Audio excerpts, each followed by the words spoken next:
Dan kita akan mengkonfirmasikan dengan beberapa LP lain yang terlibat, termasuk nanti juga pelanggaran undang-undang IT.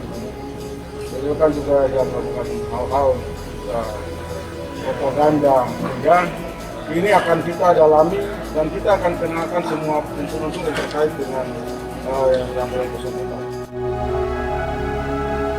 Kepala Suku Kamaro, Papua, Yerogres Okware, yang juga menjabat sebagai Direktur Lembaga Adat Suku Kamoro, merilis pernyataan tegas tentang Victor Yeimo, mantan Ketua KNPB yang saat ini sedang ditahan di Makobrimob Polda Papua.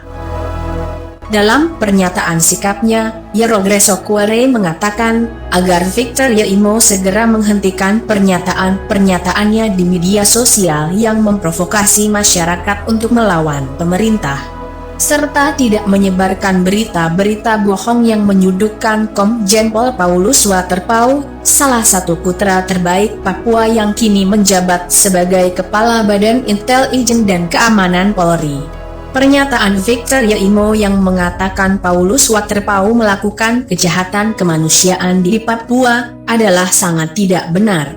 Yerogres Okware juga meminta kepada pihak kepolisian agar tetap menahan Victor Yeimo dan melanjutkan perkaranya ke pengadilan untuk mempertanggungjawabkan perbuatannya.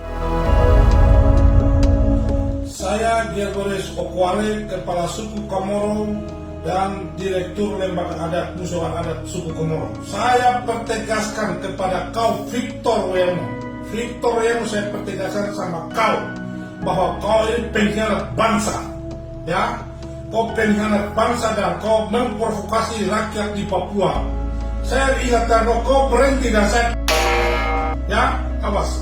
Jangan kau sebut nama Paulus Waterpauw dengan sia-sia. Paulus Waterpauw adalah anak bangsa negeri Republik Indonesia dan negeri Papua. Ya, saya ingatkan kau, itu kau salah besar dan saya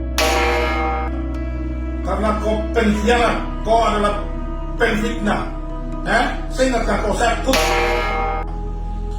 itu yang pertama. Yang kedua, saya tegaskan kepada TNI Polri, tangkap dia, hukum dia. Sesuai Twitter dalam medsos, saya menanggapi dengan tegas. Awas kau, hati-hati bicara.